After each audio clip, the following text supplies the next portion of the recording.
Amen, amen, amen, amen. Que le nom du Seigneur soit glorifié, que le nom du Seigneur soit élevé. Celui qui dit la chose arrive, celui qui l'ordonne aussitôt, elle existe. Notre Seigneur et notre Dieu, notre abri et notre Sauveur Jésus-Christ. À lui seul soit toute la gloire encore en cet après-midi parce que il nous fait la grâce vraiment d'être encore dans sa présence pour traiter un thème en particulier concernant, et ce thème qui est l'hospitalité vraiment de la femme. La femme doit exercer l'hospitalité dans sa maison, particulièrement la femme. L'hospitalité sied vraiment à la femme, vraiment parce que, comme nous le savons, la Bible nous dit que la femme sage bâtit sa maison, il est censé la renverser de ses propres mains dans les proverbes. Donc nous comprenons que pour que les portes d'une maison soient ouvertes à un étranger, c'est d'abord la femme qui fait le pas. C'est la femme qui fait le pas. L'homme peut être d'accord ou ne pas être d'accord. Et tout se fait en accord, bien sûr, parce que si l'homme n'est pas d'accord, la femme elle seule ne peut pas décider d'accueillir quelqu'un comme ça sous le toit parce qu'elle le veut. Sans l'accord de son mari, c'est pratiquement impossible. Pourquoi? Parce que c'est lui qui est le chef de la maison. Donc, sans son avis, cela ne peut pas être fait. Cependant, la femme peut convaincre son mari avec les mots que lui aurait donné le Seigneur. Elle peut convaincre son mari de pouvoir exercer vraiment comment on appelle, ce acte-là pour que vraiment sa maison soit en un mot bénie. Parce que c'est de cela que nous allons parler. On exerce l'hospitalité, c'est vrai, il faut exercer l'hospitalité, mais on ne l'exerce pas parce qu'il faut l'exercer. C'est un ordre, en un mot, que le Seigneur nous a donné en tant que son peuple. C'est un ordre que Dieu nous a donné. C'est une recommandation que Dieu nous a faite de pouvoir être hospitaliers. Il est très important que les enfants de Dieu soient hospitaliers. Oh, c'est dommage aujourd'hui, vraiment dans nos églises, nous tous, sans exception, nous tous, aujourd'hui, on n'exerce plus vraiment ce acte-là dans nos assemblées. Nous nous rencontrons, nous sommes des frères, nous sommes des sœurs, nous venons, nous prions ensemble et parfois même nous partageons certains mets ensemble dans nos assemblées, mais dire que nous nous fréquentons, la fréquentation n'est plus vraiment la chose principale dans notre marche, dans nos communautés. On ne se fréquente plus. Pourquoi? Parce que ce n'est pas parce que on ne veut pas souvent, mais c'est le fait que la porte est ouverte. C'est parce que souvent on n'a pas le temps. On est tellement occupé, on a tellement d'occupations que on ne voit plus vraiment l'utilité de pouvoir exercer vraiment cet acte-là dans nos vies. Alléluia. Mais tout est possible. La Bible dit que tout est possible à celui qui croit. Amen. Tout est possible à celui qui croit. Donc si nous croyons et que nous pensons que cela est nécessaire dans notre marche avec le Seigneur, nous pouvons y arriver. En particulier les femmes. Alléluia. Ici en Europe, en Afrique, hein, c'est des choses courantes. C'est des choses qui font partie vraiment de notre vie chrétienne. On s'invite, moi je l'ai vraiment vécu et je sais que jusqu'au jour d'aujourd'hui, je sais que par la grâce de Dieu, cela s'exerce encore. Mais ici en Europe, c'est quasiment rare. C'est très très rare. Et vraiment le Seigneur nous interpelle à travers ce sujet que nous voyons tous les jours à travers nos Bibles. Il est vraiment plus qu'important que les enfants de Dieu que nous sommes, nous exerçons vraiment comme on appelle, ce talent, si je peux le dire, si nous exerçons cet acte, ce comportement, nous l'adoptions pour que le nom du Seigneur soit glorifié. Amen. Ma soeur Stéphie, que Dieu te bénisse, sois la bienvenue. Il faut dire que ce n'est pas évident, je comprends, toute la semaine on était occupés et tout. Et samedi, c'est la seule journée qu'on a pour un peu mettre de l'ordre dans tout ce que nous avons laissé comme bazar dans la semaine. Donc les réunions, quand on se les donne, ce n'est pas facile. Donc vraiment que Dieu te bénisse. Donc je viens à peine de commencer. Parce que quand on donne une heure au Seigneur, il faut vraiment, pour l'honorer, il faut vraiment, vraiment. Donc, c'est pourquoi j'ai commencé seul. Sinon, Isaac m'a dit que tu étais en route. Et voilà, donc, on a tenu à avoir vraiment ce moment avec le Seigneur aujourd'hui, en tant que vous qui êtes de futures épouses, et moi qui ai déjà fait pas dans ce domaine, le Seigneur veut vraiment nous enseigner, parce que exercer l'hospitalité, ce n'est pas un jeu. On n'exerce pas l'hospitalité qui veut, mais qui peut, et qui a le discernement. C'est vraiment un acte très très important dans notre marche avec vraiment le Seigneur. Amen. Donc Dieu nous a mis ce thème-là vraiment à cœur, que nous devons vraiment cet après-midi, nous devons voir et savoir pour que l'apôtre Paul, à travers les épîtres, ne nous a pas tout simplement dit comme ça d'exercer l'hospitalité, mais c'est un acte qui, à travers toute la Bible, qu'il a lu, qu'il a vu.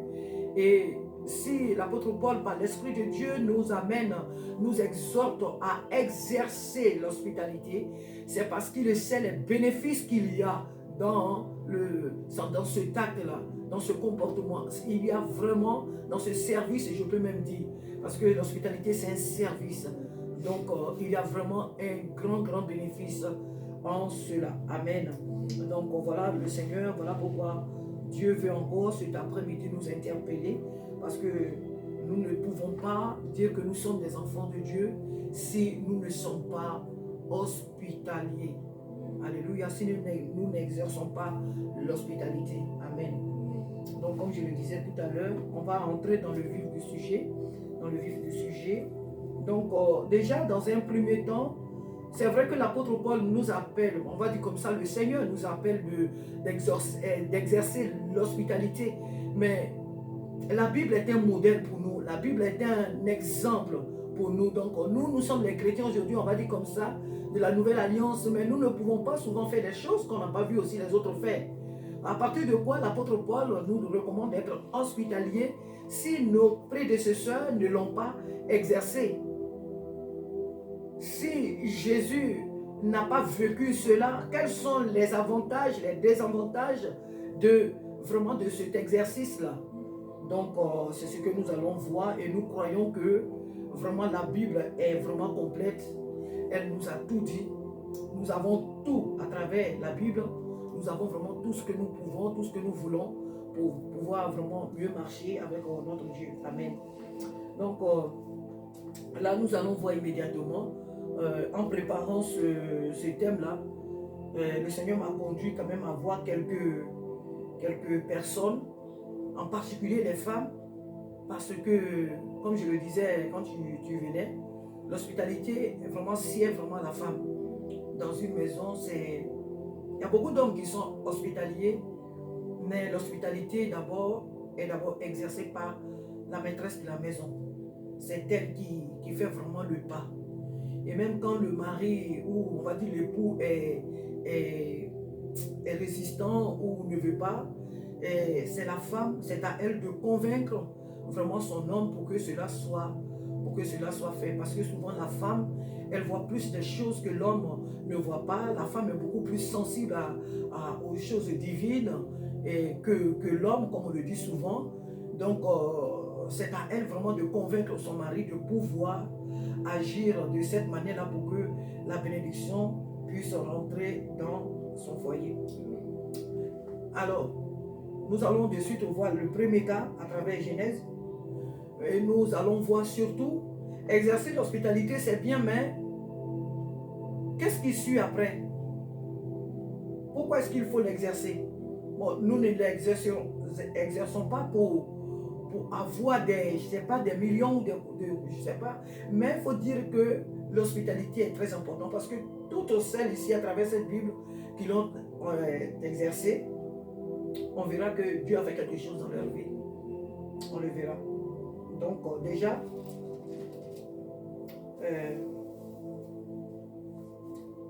dans un premier temps, je pense que nous allons prier. Nous allons prier pour recommander vraiment ce moment contre. Je l'ai déjà fait. Comme tu viens d'arriver, je voudrais encore t'introduire. Cela est notre Dieu. Nous voulons encore te dire merci. Merci Père de gloire pour tout ce que tu fais, pour ce que tu feras encore. Seigneur, nous te recommandons vraiment éternel de cette heure. Seigneur, sur ce sujet, viens nous enseigner. Saint-Esprit, viens nous instruire, viens nous éduquer en tant que des femmes, Seigneur Dieu de gloire. Tu nous appelles, ô Dieu de gloire, à exercer l'hospitalité. Oui, Père de gloire, viens aide-nous à comprendre vraiment le sens, vraiment, ô Dieu de ce mot, à comprendre le sens vraiment de ce comportement, de ce acte que, en tant que tes filles, nous devons poser, Seigneur, pour que ton nom soit glorifié, pour que des vies aussi, Père, soient sauvées. Père, viens cet après-midi nous enseigner, viens nous instruire au nom de Jésus. Amen. Amen. Donc, je vais lire le premier passage et comme ça, tu donneras aussi ton avis. Amen. Que Dieu te bénisse.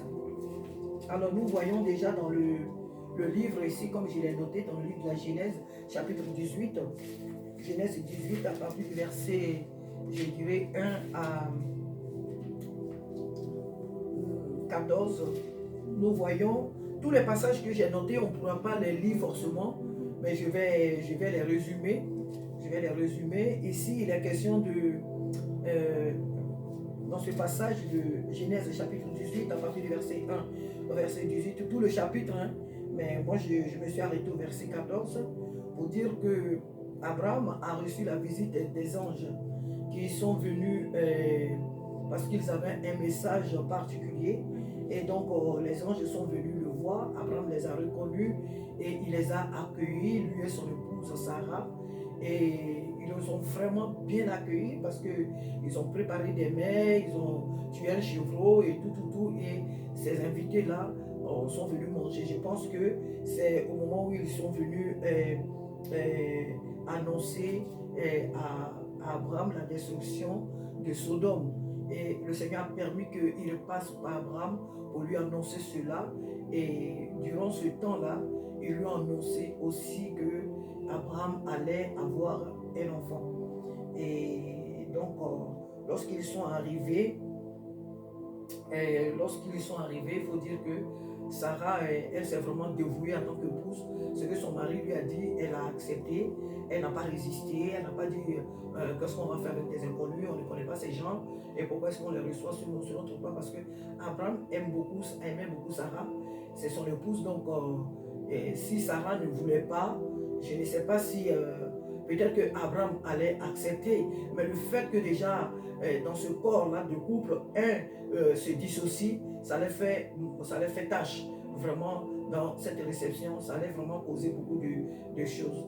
Donc, d'une part, le fait que Sarah accepte que ces hommes soient reçus, ces hommes célestes là soient reçus, et cela a produit vraiment de bonnes choses, vraiment, dans leur foyer. Amen. Et ils ont reçu, ils ont mangé, et ensuite, c'est là que ils vont recevoir la nouvelle. Tout ce que les anges avaient comme nouvelle, ils vont leur annoncer cela.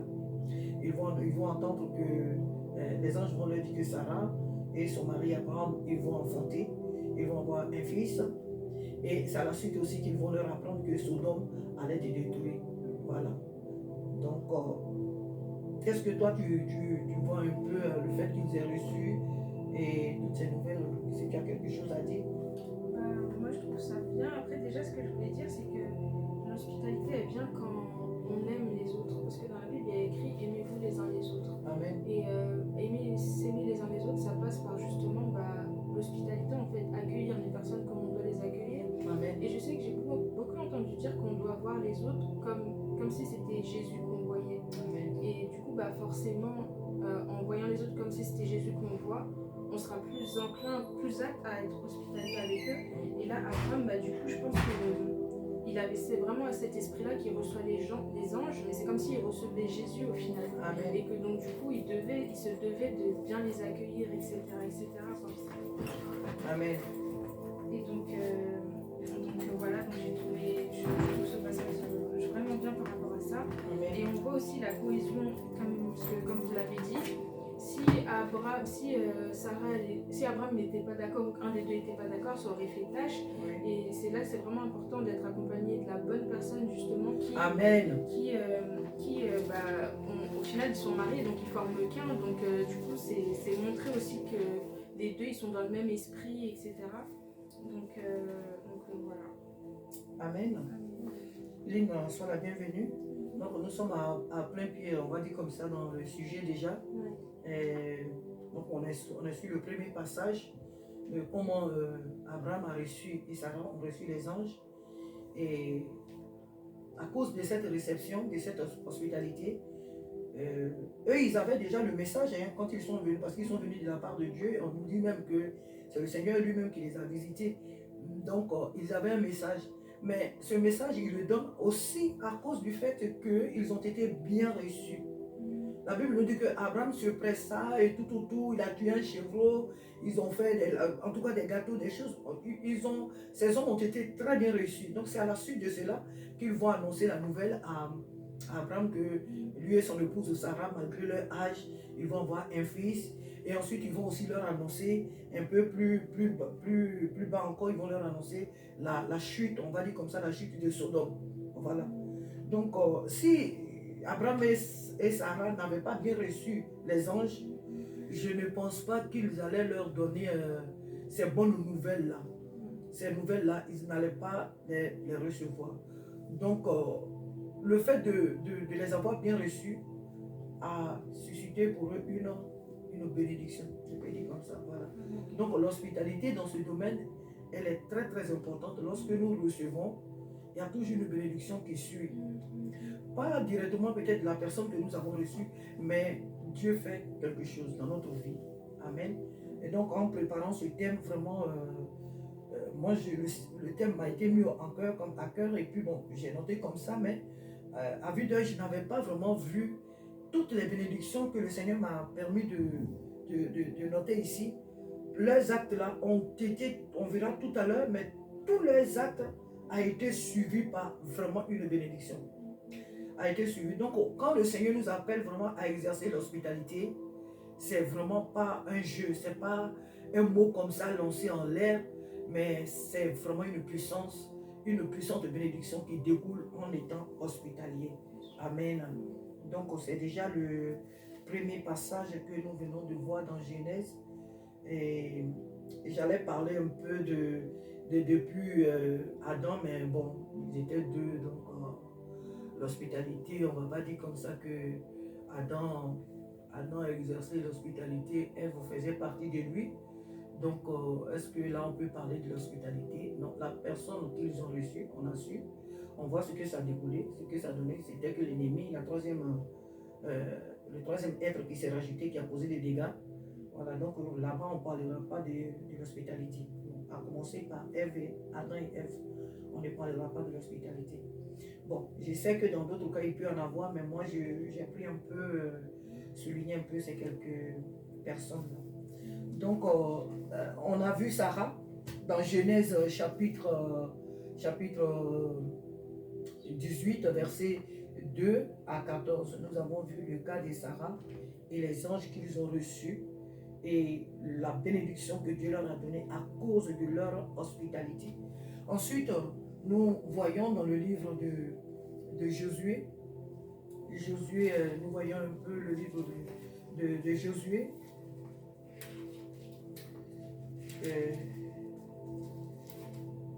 Nous voyons un peu le livre de Josué, Genèse, Exode,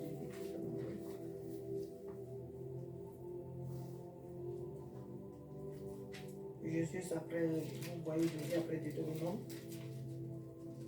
Donc, Josué chapitre 2, verset... bon, les passages, il faut dire que c'est vraiment des histoires qui prennent tout un chapitre. Donc, je vais vraiment les résumer. Voilà. Je ne vais pas tout lire vraiment les passages, mais je vais vraiment résumer. Donc, ici, dans le livre de Josué, chapitre 2, à partir du verset 1 jusqu'à 24, nous allons voir ici l'histoire de Rahab, la prostituée Rahab et les espions que Josué a envoyés pour inspecter, on va dire comme ça, Jéricho. Amen.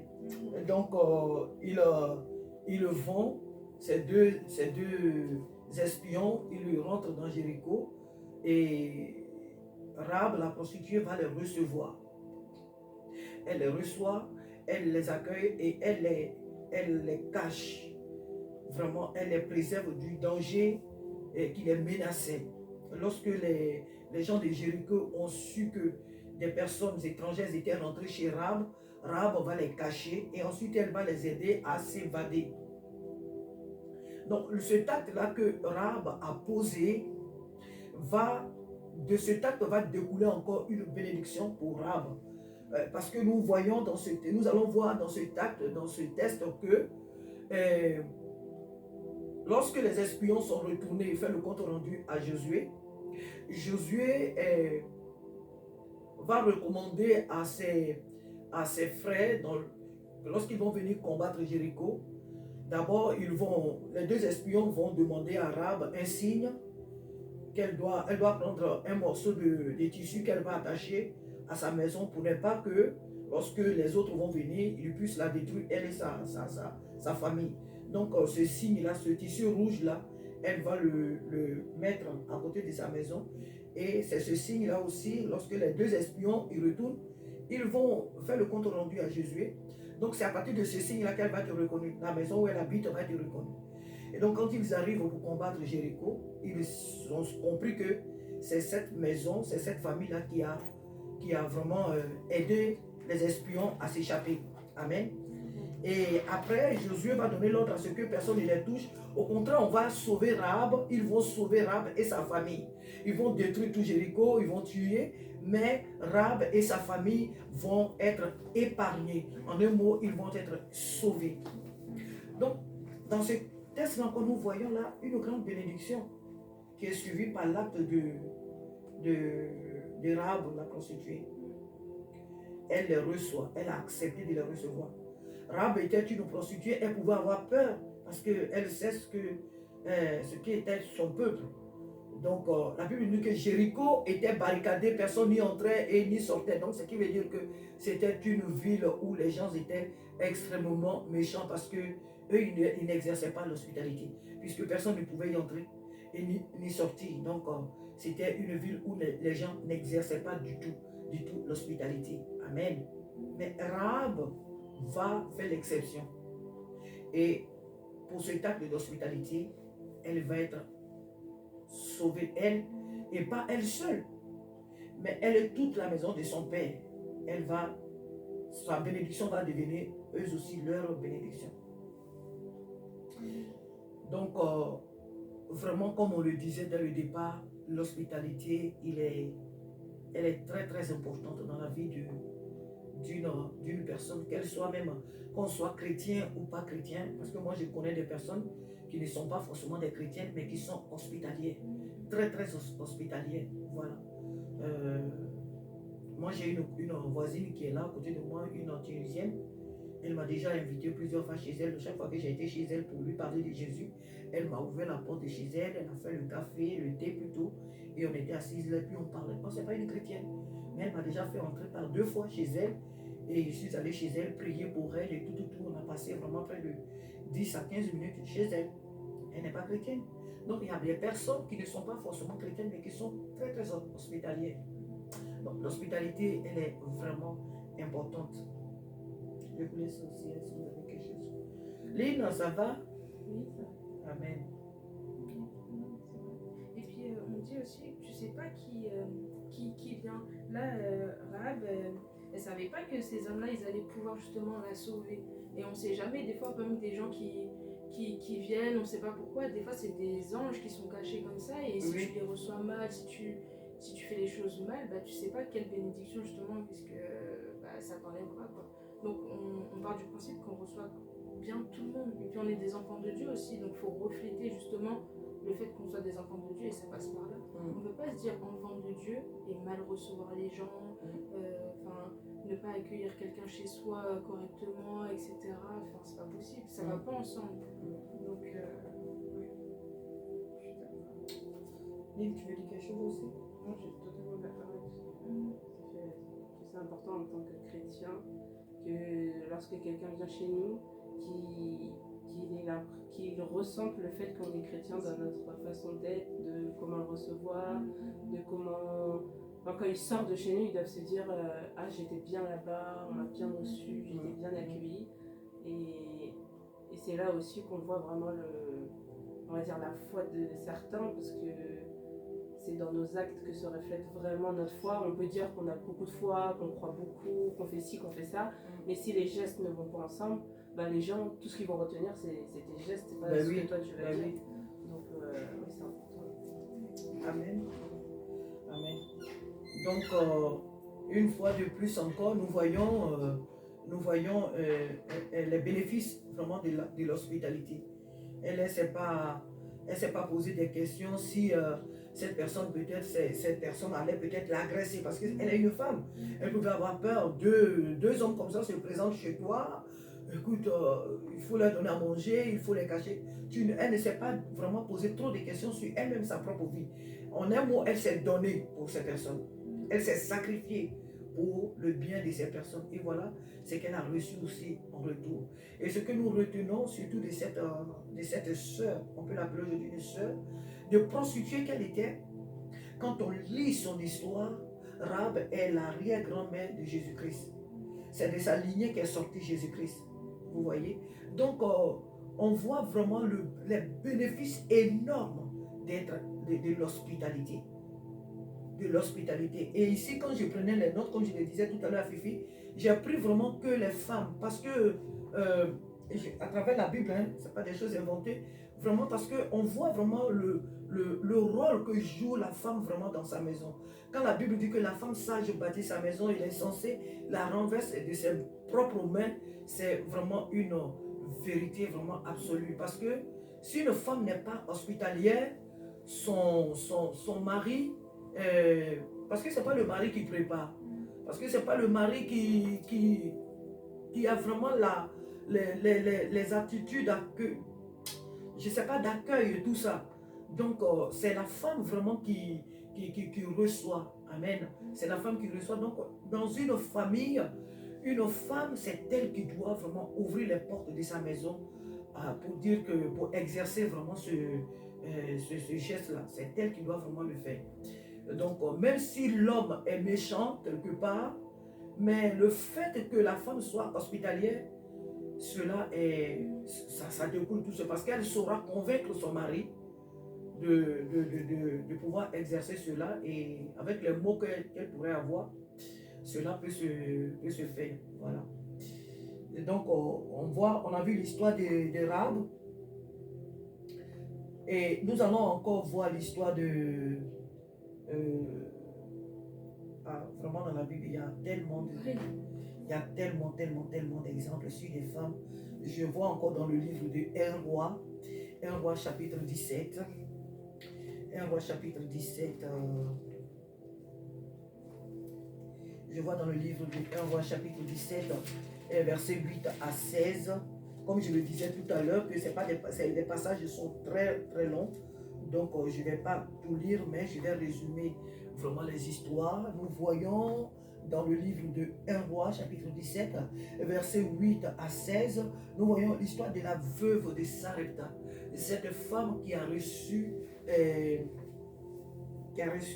comment on appelle, le prophète Élie. À partir du verset 17, 1 roi 17, verset 8 à 16.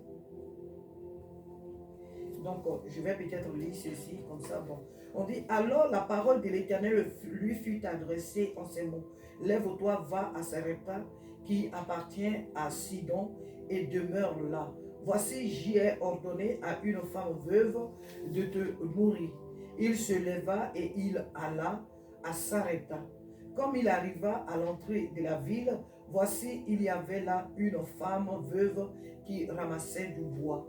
Il l'appela et dit, va me chercher, je te prie, un peu d'eau dans un vase afin que je boive. Amen. Afin que je boive. Et elle alla en chercher. Il l'appela de nouveau et dit, apporte-moi, je te prie, un morceau de pain dans ta main. Et elle répondit, l'Éternel ton Dieu est vivant, je n'ai rien de cuit, je n'ai qu'une poignée de farine dans un pot et un peu d'huile dans une cruche. Et voici, je ramasse 2 morceaux de bois, puis je rentrerai et je préparerai cela pour moi et pour mon fils. Nous mangerons, après quoi nous mourrons. Elle lui dit, Élie plutôt lui dit, ne crains point, rentre, fais comme tu as dit. Seulement prépare-moi d'abord avec cela un petit gâteau et tu me l'apporteras. Tu en feras ensuite pour toi et pour ton fils. Car ainsi parle l'Éternel, le Dieu d'Israël. La farine qui est dans le pot ne manquera point et l'huile qui est dans la cruche ne diminuera point jusqu'au jour où l'Éternel fera tomber de la pluie sur la face du sol. Elle alla et elle fit cela, la parole de... Et elle alla et elle fit cela, la parole... Elle fit selon la parole d'Élie. Et pendant longtemps, elle eut de quoi manger, elle et sa famille, aussi bien qu'Élie. La farine qui était dans le pot ne manqua point, et l'huile qui était dans la cruche ne diminua point, selon la parole que l'Éternel avait prononcée par Élie. Amen. Donc nous voyons ici encore vraiment les bénéfices, amen, les bénéfices vraiment de l'hospitalité. Dans cette histoire, nous voyons que la veuve de Sarepta, nous voyons que c'était une femme qui était vraiment en danger.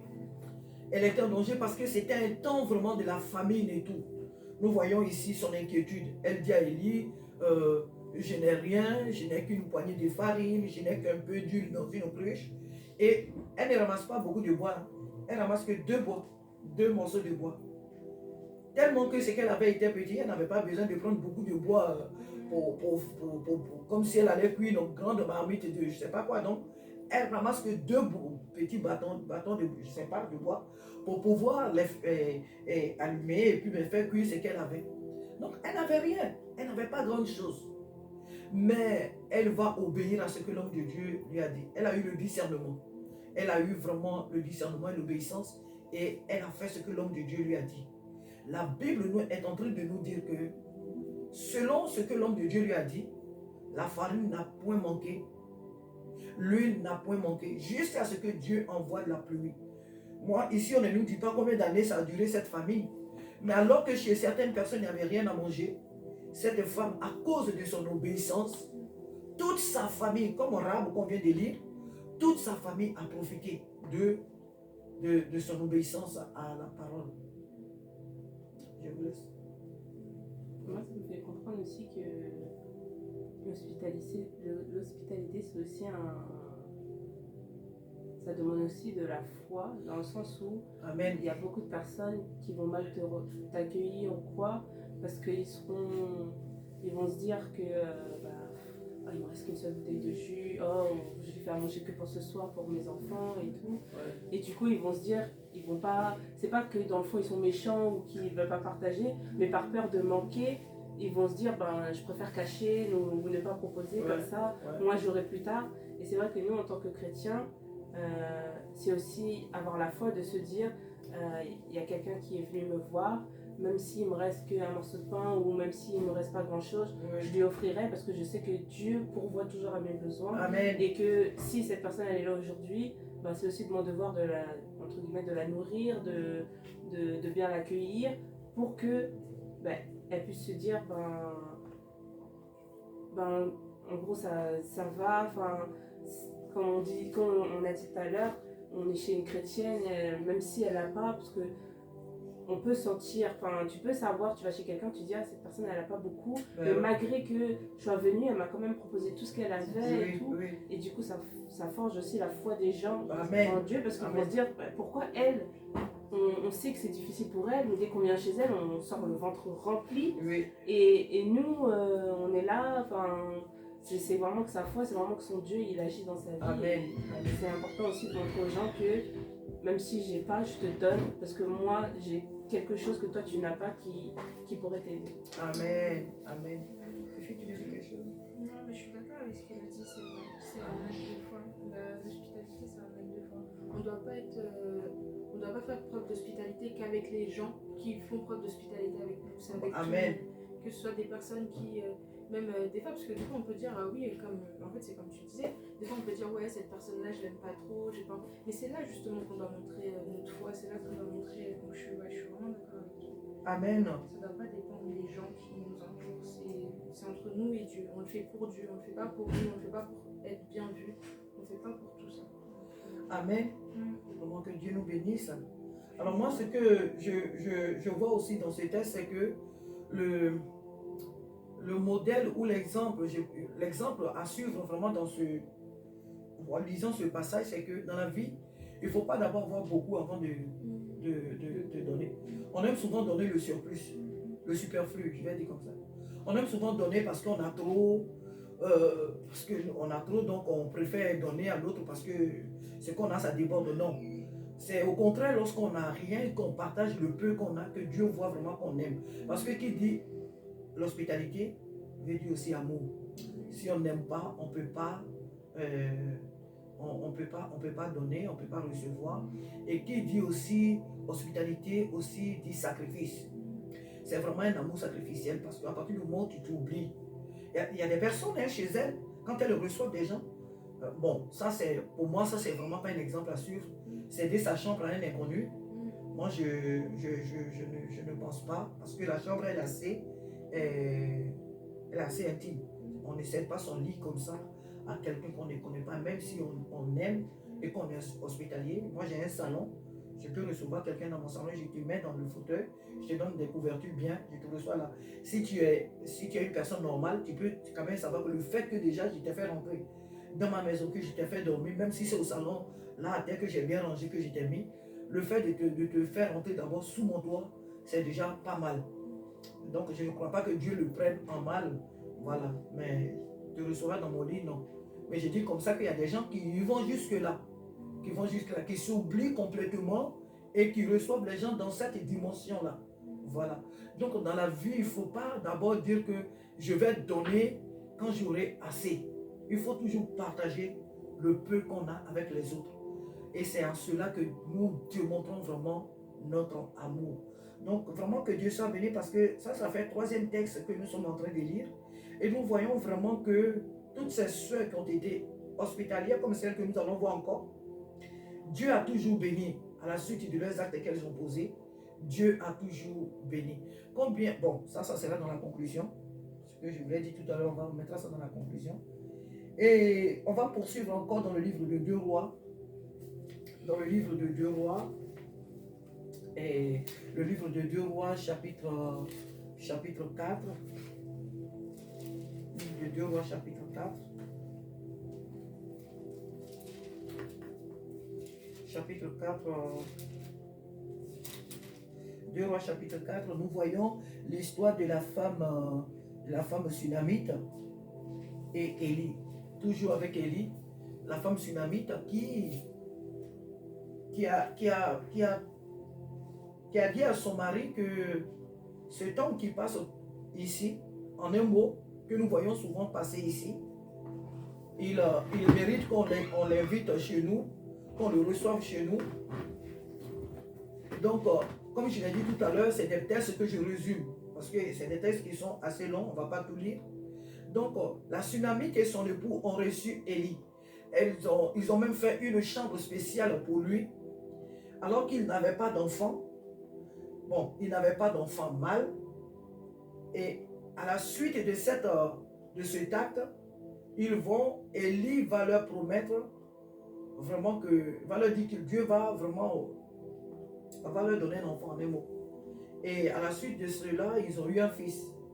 Ce fils-là qui est tombé malade plus tard et que Élie aussi par la prière, a aussi ressuscité. Donc, nous voyons que le fait que cette femme et son mari ont reçu l'homme de Dieu, ils avaient un manque dans leur vie. Ils avaient un manque. En un mot, c'était une famille aisée. Parce que quand Élie lui dit plus tard que mec, tu nous as reçus, tout avec bienveillance, tout ça. Mais qu'est-ce que tu veux qu'on fasse pour toi? Qu'est-ce que tu veux qu'on fasse pour toi? Est-ce que tu aimerais qu'on expose tes besoins aux grands de la ville et tout? Elle va répondre à Élie que ici, je suis chez moi. Ici, je suis sur mon territoire. Donc, s'il y a quelqu'un en un mot qui a quelque chose à... Moi, je résume, hein, je déduis. S'il y a quelqu'un qui a de quoi donner à l'autre, c'est moi qui a quelque chose à te donner. Parce que ici, je suis chez moi. Voilà. Donc, à la suite de cela, Élie va lui dire que oui, l'année prochaine, à cette période, il y aura un fils et tout. Donc, en un mot, ils ont eu un fils, elle et son mari. Ils ont eu un fils et nous savons la suite. Il y avait là, dans cette famille, un manque. L'homme peut avoir l'argent, il peut tout avoir, mais sans enfant, c'est vraiment une blessure qui est énorme. Parce qu'une famille, lorsque tu es marié dans ta maison, tu aimerais avoir les enfants qui jouent partout. C'est un grand héritage. C'est une bénédiction que Dieu a donnée à l'homme et la femme qui vivent ensemble d'avoir des enfants. À partir du moment où vous êtes mariés, vous vivez dans votre couple, le désir de Dieu qu'il y ait des enfants. Parce que ce sont eux qui vont vous succéder. Ce sont eux qui vont perpétrer votre nom. Donc c'est une bénédiction pour un couple d'avoir des enfants. Et quand ce manque-là, quand ces enfants-là ne sont pas là, c'est vraiment une consternation, c'est vraiment un grand vide.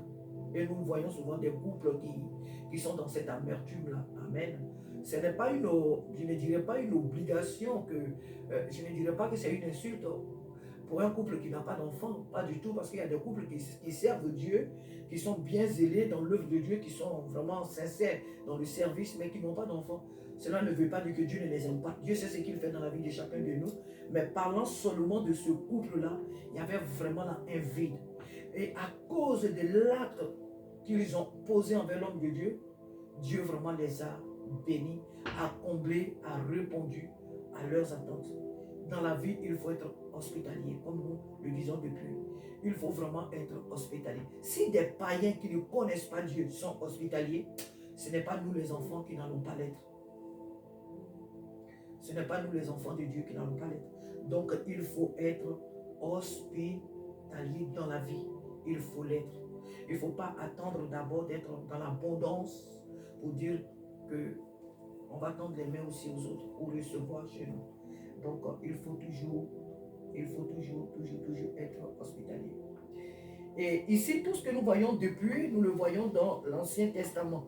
Alors, le dernier passage de l'Ancien Testament, je vais relater. Je sais que dans l'Ancien Testament, il y a beaucoup d'exemples sur l'hospitalité. Hein. Il y en a tellement, des femmes qui ont reçu, mais comme on ne peut pas parcourir toute la Bible, de la Genèse jusqu'à l'Apocalypse, et chapitre par chapitre, donc ce que j'ai noté dans l'Ancien Testament, le dernier passage serait dans 1 Samuel. Dans 1 Samuel chapitre 25. 1 Samuel chapitre 25. 1 Samuel chapitre 25, verset 23. 1 Samuel 25, chapitre 25. 1 Samuel 25, chapitre 23. 1 Samuel 25, 23 nous parle de l'histoire d'Abigail. Abigail ou Abigail en tout cas. Cette femme qui avait un méchant époux, la femme de Nabal, Abigail. Et la Bible nous dit que un jour David est venu vers eux avec ses hommes et ils avaient faim. On résume depuis, hein. Ils avaient faim et donc ils avaient faim, ils étaient fatigués et tout, donc ils sont venus vers Nabal. Pourquoi? Parce que dans le passé, ils avaient rendu un service à ce Nabal-là. Et lorsqu'ils sont arrivés, David a demandé un service. Il a voulu que Nabal, qui était un homme aisé, un homme bien, qui avait des troupeaux, qui avait tout, David a tout simplement demandé un service à cet homme pour que dans ce besoin qu'ils avaient, de la faim et soif, ils puissent pourvoir à leurs besoins. Le monsieur, très méchant qu'il est, il a refusé. Nabal a refusé de donner à manger, de recevoir en un mot David et ses hommes. Mais Abigail, la femme, n'a pas fait ce que son mari a fait. Elle, au contraire, elle a préparé des vivres qu'elle a donnés à David. Donc, en un mot, de la nourriture que Abigail a donnée à David et ses hommes. Donc, encore là, nous allons voir que plus tard, cette femme, son mari va mourir. Hein, et c'est elle, plus tard, David va la prendre aussi pour son épouse, Abigail. Donc, déjà, son mari devient l'exemple. Elle n'est pas un mauvais exemple. Mais la femme, elle fait le contraire de son mari. Elle devient une femme vraiment hospitalière, accueillante. Et plus tard, à la mort de son mari, David va la prendre pour son époux. Il y a trop d'enseignements qu'on pourrait en tirer là.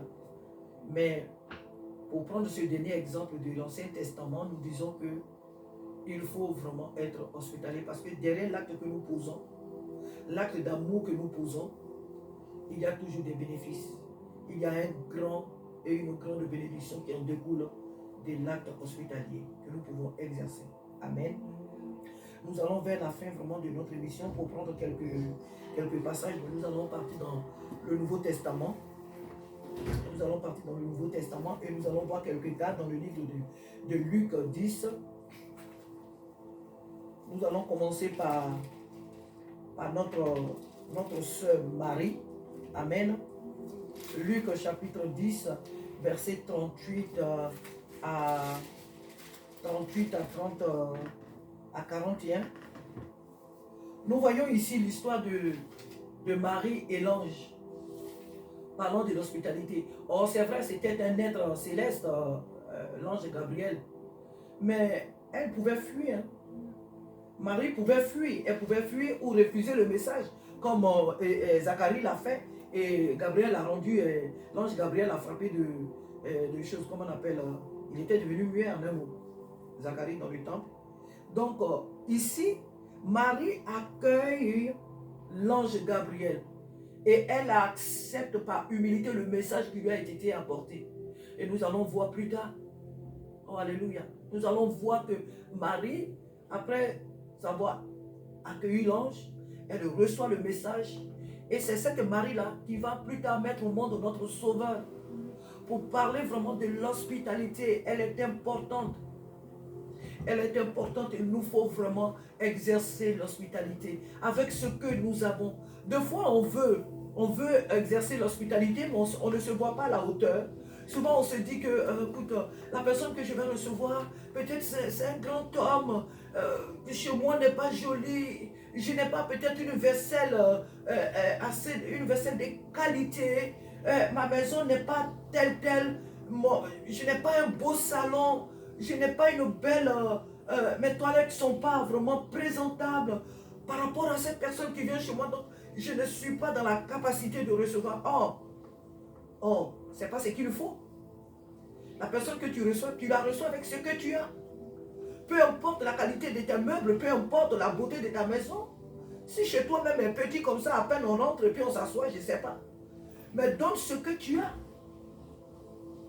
C'est l'amour. Donne ce que tu as. N'attends pas d'avoir je ne sais pas, un décor, je ne sais pas quoi, pour dire que oui. Parce que la personne qui vient chez toi, la personne que tu reçois, elle ne vient pas chez toi pour regarder ce que tu as chez toi, ce que tu n'as pas.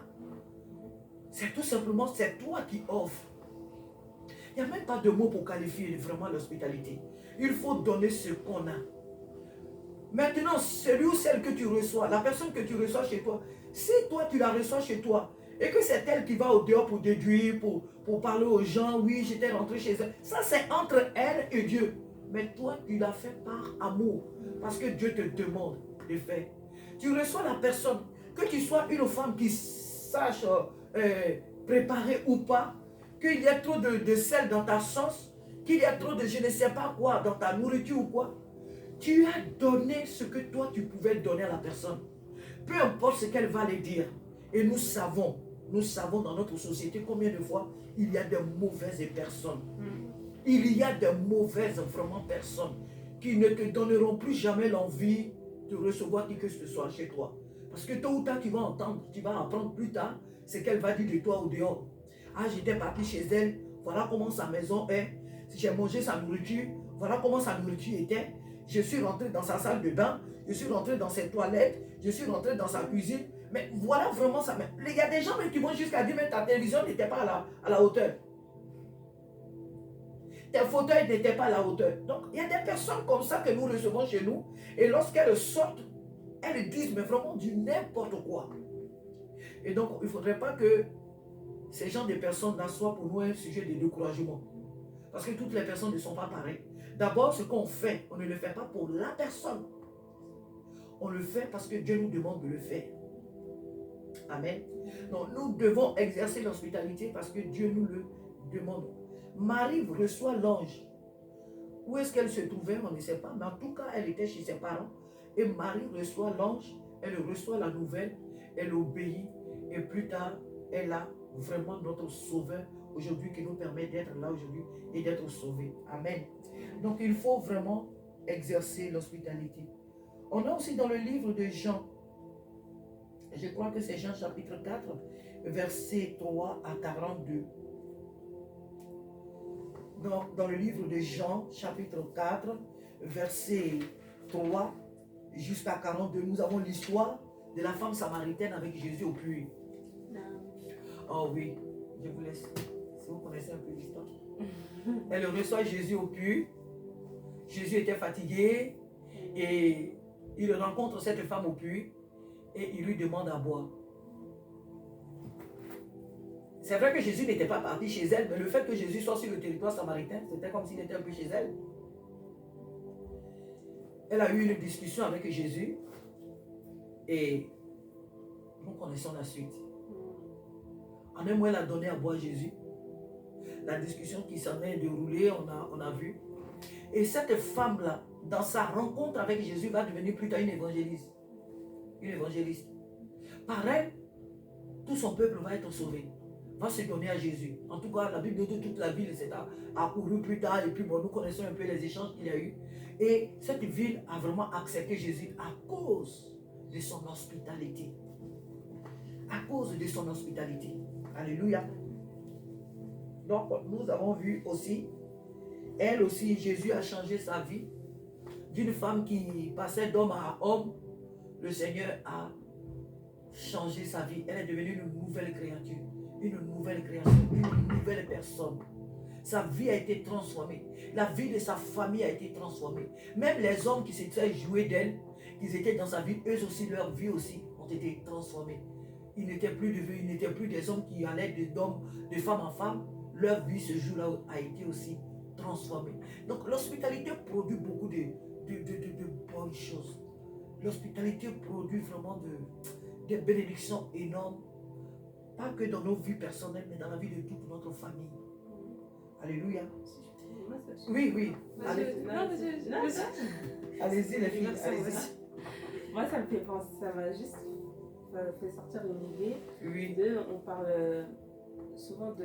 Là, on se dit que quand on est hospitalier, que Dieu nous bénit en retour. Et je me dis aussi que nous, en tant que chrétiens, quand quelqu'un est hospitalier avec nous, c'est aussi de notre devoir aussi de bénir cette personne. Amen. Qui nous a accueillis, qui nous a bien reçus, qui a donné tout ce qu'elle pouvait. C'est aussi de notre devoir à nous de la bénir en retour. Amen. Donc en soi, ça va aussi dans les deux sens. Amen. C'est qu'on peut très bien accueillir quelqu'un, faire tout ce qu'il faut, Dieu nous bénira, mais de ne pas oublier aussi qu'on t'a accueilli et on est chrétien et qu'il faut aussi bénir la personne qui nous a accueillis, remercier Dieu pour son accueil, et ne serait-ce que, je sais pas moi, on dit souvent chez nous que quand quelqu'un te donne par exemple un pot avec des restes ou quoi, oui. Il ne faut jamais le rendre vide ou de ne pas oublier de rendre aussi cette hospitalité-là. Et c'est aussi une manière de bénir la personne qui t'a accueilli. Amen, amen, amen, amen, amen. Parce qu'en vrai, on vient, mais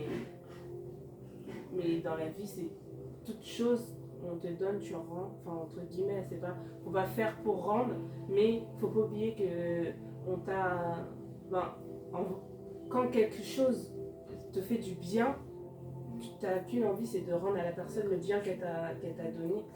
Amen. Alors là, je ne sais pas si j'avais bien précisé, mais Luc chapitre 1, versets 26 à 32, c'est là nous voyons l'ange. Hein. C'est là que nous voyons l'ange Marie et l'ange. Et tout à l'heure, j'ai parlé de quoi là? De Marie, et plutôt de la femme samaritaine. C'est dans le livre de Jean, chapitre 3 à 42. Amen, la femme samaritaine. Et là, nous allons finir. Tu voulais dire quelque chose tout à l'heure, Steph? Oui, j'allais dire qu'on parle de l'hospitalité par rapport aux gens, mais aussi là, c'est la femme qui a reçu Jésus et qui lui a donné à boire. Amen. Et nous, comment est-ce qu'on reçoit Dieu aussi dans notre vie, que ce soit quand on lui donne des rendez-vous au culte, quand on lui donne des rendez-vous à nos réunions, etc. Oui. Même le fait d'être bien habillé un dimanche, il y en a qui négligent, mais être bien habillé un dimanche, c'est important. C'est important. Le jour où c'est le jour qu'on a donné au Seigneur, etc. Quand on va à des anniversaires, il y en a qui vont, quand ils vont voir le président ou je ne sais, même le maire, ils s'habillent bien. Donc pour Dieu, on doit tout autant s'habiller bien, on doit tout autant le recevoir. Ça passe par être à l'heure, ne serait-ce que quand on a des rendez-vous avec lui. Oui. Ça passe par comment on se comporte. Par exemple, ne pas être sur son téléphone, des trucs comme ça, c'est des petits trucs qui sont importantes. Oui, mais ça fait la différence en fait, parce que c'est la façon dont on reçoit Dieu, quoi. Donc moi je pense que premièrement, pour bien recevoir les gens, il faut savoir bien recevoir Dieu. Et quand tu sais bien recevoir Dieu, tout va découler ensuite et tu sauras comment recevoir Dieu. Amen, amen, amen, amen, amen, amen. Et donc notre dernier passage dans le Nouveau Testament, nous allons prendre le livre de Luc. Je ne sais pas si j'en ai déjà parlé, mais en tout cas vraiment Luc 10, 38 à 41, nous voyons là vraiment l'exemple de Jésus qui rend visite, hein, qui est reçu par Marthe et Marie. Amen. Marthe et Marie reçoivent Jésus. Elles reçoivent Jésus chez elles. Et nous avons vu l'accueil qu'elles ont réservé vraiment à Jésus. Marie qui était au pied de Jésus, qui écoutait la parole. Et Marthe qui était occupée vraiment à tout ce qui concernait cette réception. Elle était en train de préparer la table et tout.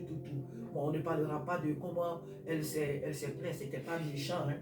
On apprend, on parle, on prêche dessus, mais c'était pas méchant ce qu'elle a dit à Jésus que mais pourquoi ma soeur, qui ne l'aurait pas dit? Moi en tout cas vraiment moi je l'aurais dit. On reçoit quelqu'un chez nous et puis toi ma soeur tu es assise, toi tu écoutes et puis moi je suis en train de préparer seul, je suis en train de tout faire seul, donc chacune de nous aurait fait la même chose. Donc ce n'est pas vraiment méchant ce que Marthe a fait, mais en un mot, bon, Jésus va lui dire Marthe, tu te préoccupes vraiment pour beaucoup de choses et tout, donc bref. Donc, ces deux sœurs ont reçu Jésus. Et la Bible nous dit que Jésus était vraiment leur ami. Jésus était vraiment leur ami. Elles ont vraiment accordé de l'importance vraiment à cette amitié-là.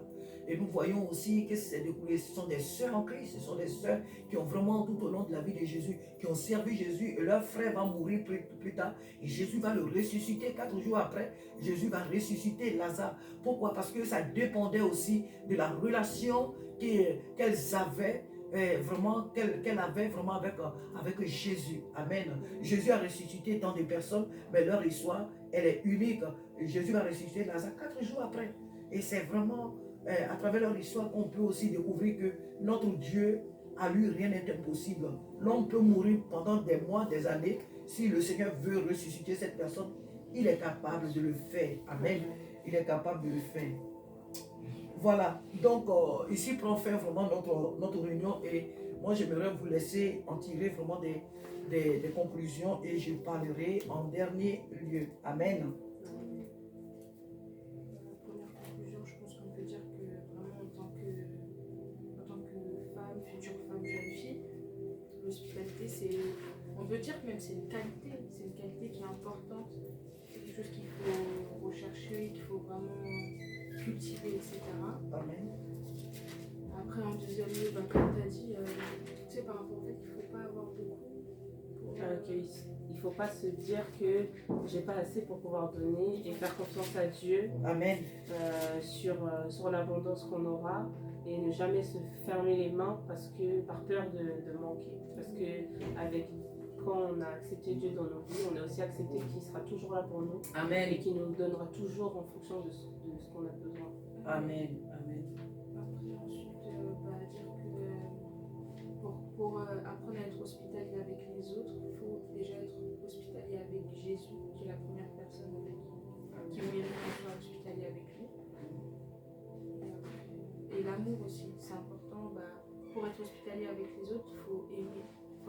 avoir ce projet dans son cœur. Avoir le sens du sacrifice aussi. Ouais. Amen. Si demain ma soeur Choupette, elle vient à la maison et que je sais qu'elle aime tel gâteau, mais il m'en reste un, bah, se dire, bon, bah, c'est pas grave, tiens, Amen. pour toi. Amen. C'est aussi un sacrifice. Hein. On Ça. parle de Amen. nourriture, on parle, mais pour certaines personnes, c'est ça, En tout c'est cas, important. C'est la du coup, nourriture, c'est la part de 2 personnes. C'est une part pour 6. Donc, non mais c'est vrai, ça paraît c'est la bateau part. quand on dit ça, mais par exemple, il suffit que j'ai pensé toute la journée à ce gâteau quand je vais rentrer, Bah et oui. puis tu croises ce choupette elle vient à la maison, Bah oui. eh ben, c'est aussi un apprentissage de se dire c'est un plaisir, je te donne avec plaisir, Oui. de tiens, bon, on va pas forcément lui dire oh j'ai pensé toute la journée et tout, Oui. mais tu vas lui donner avec le cœur parce que tu vas dire Oui. ah je sais que elle aussi elle aime bien et C'est tout, ça. donc c'est vraiment apprendre, je pense que c'est vraiment quelque chose qui s'apprend. Parce que même enfant, c'est des choses que c'est notre jouet, on ne partage pas forcément, c'est quelque chose que nos parents vont nous apprendre.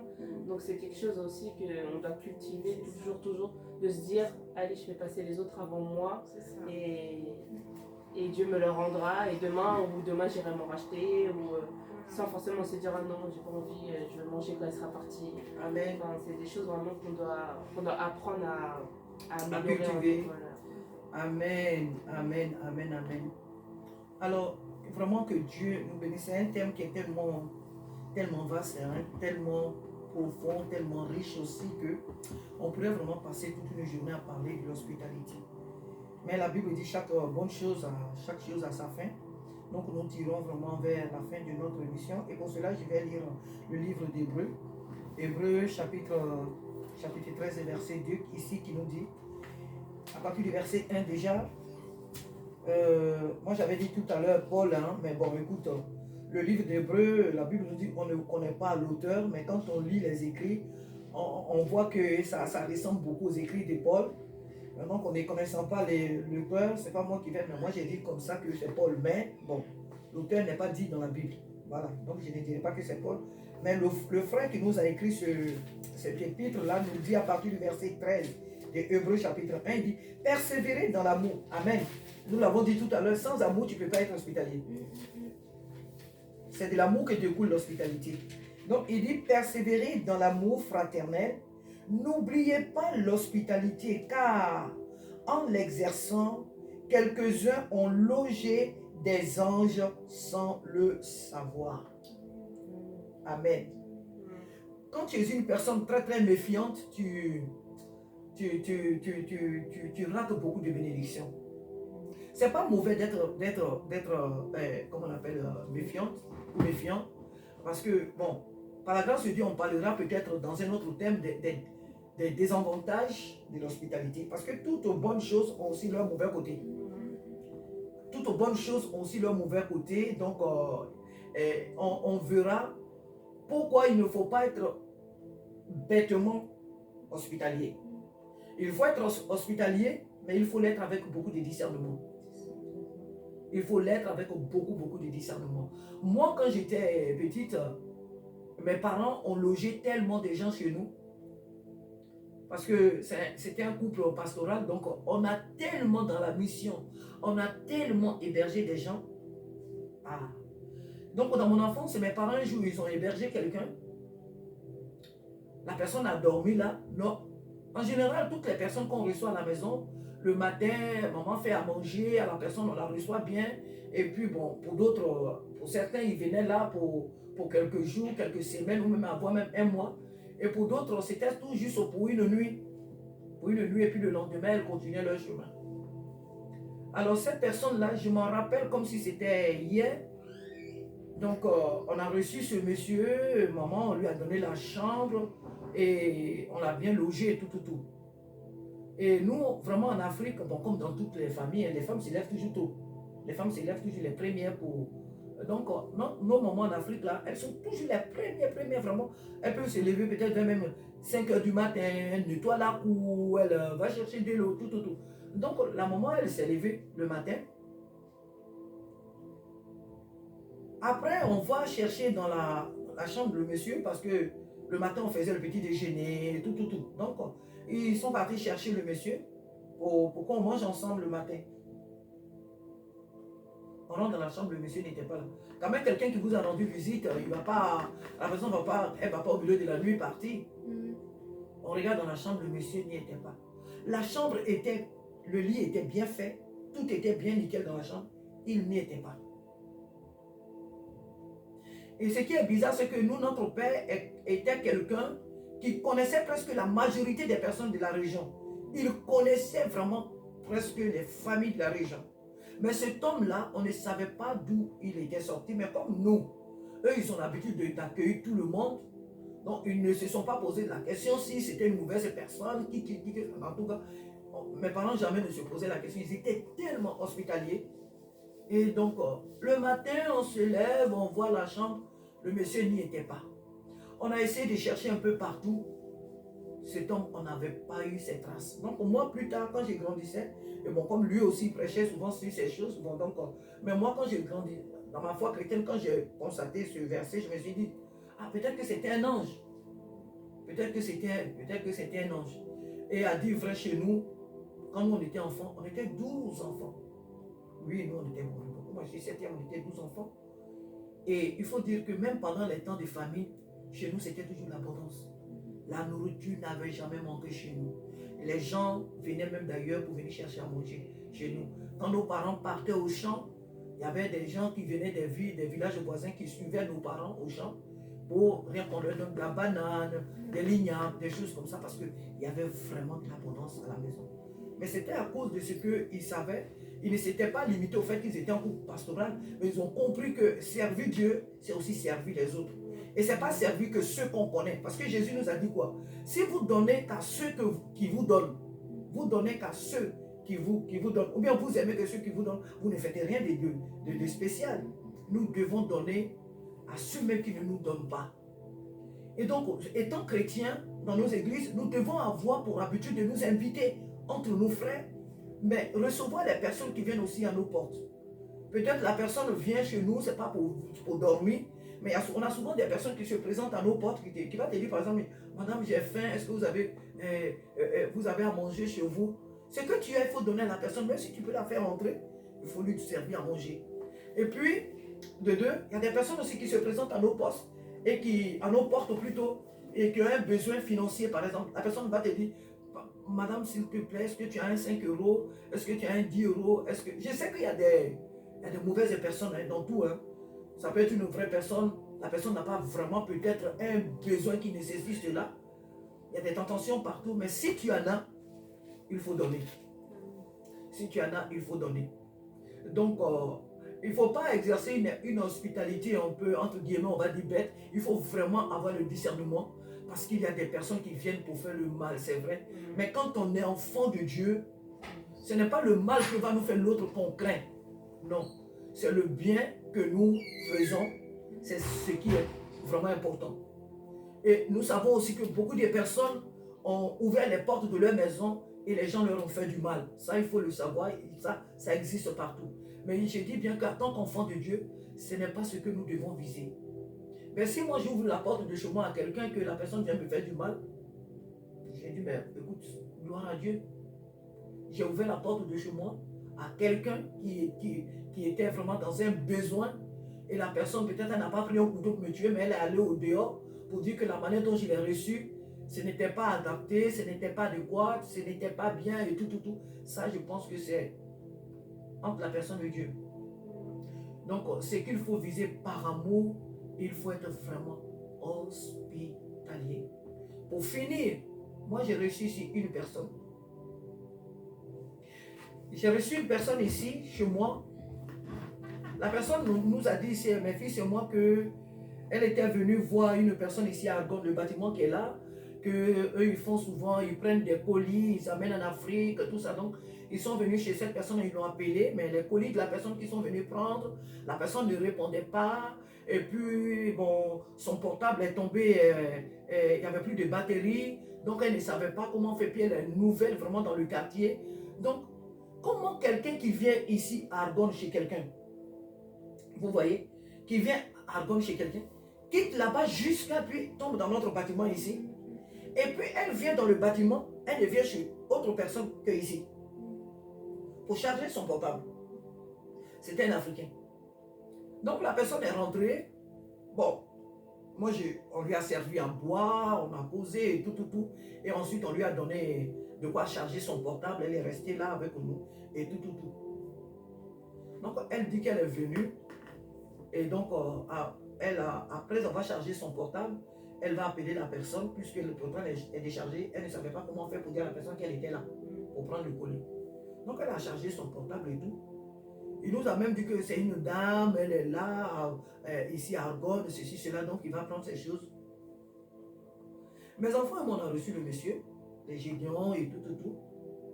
Après, le portable, quand il a été chargé, il nous a dit au revoir et tout.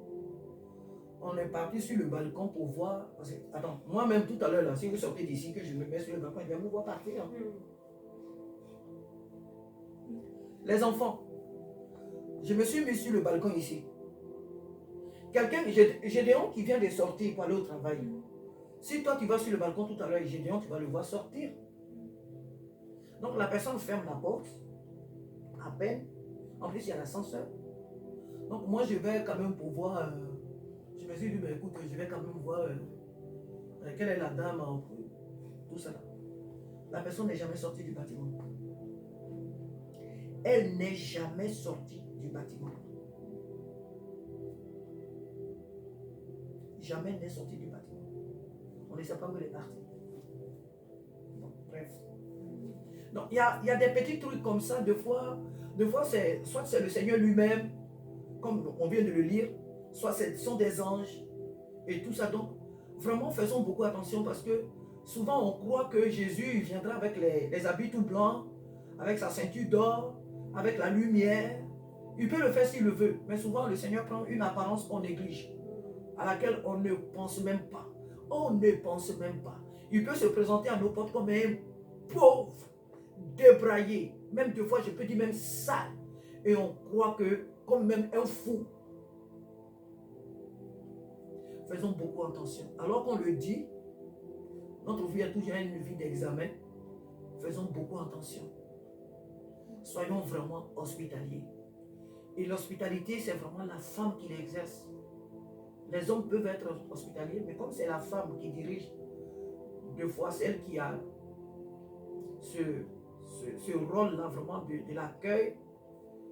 Et donc vraiment, en tant que femme, vraiment que le Seigneur nous aide. Parce que toutes ces soeurs qu'on vient de lire, on a vraiment vu ce qui s'est passé après l'acte qu'elles ont posé. Des grandes bénédictions.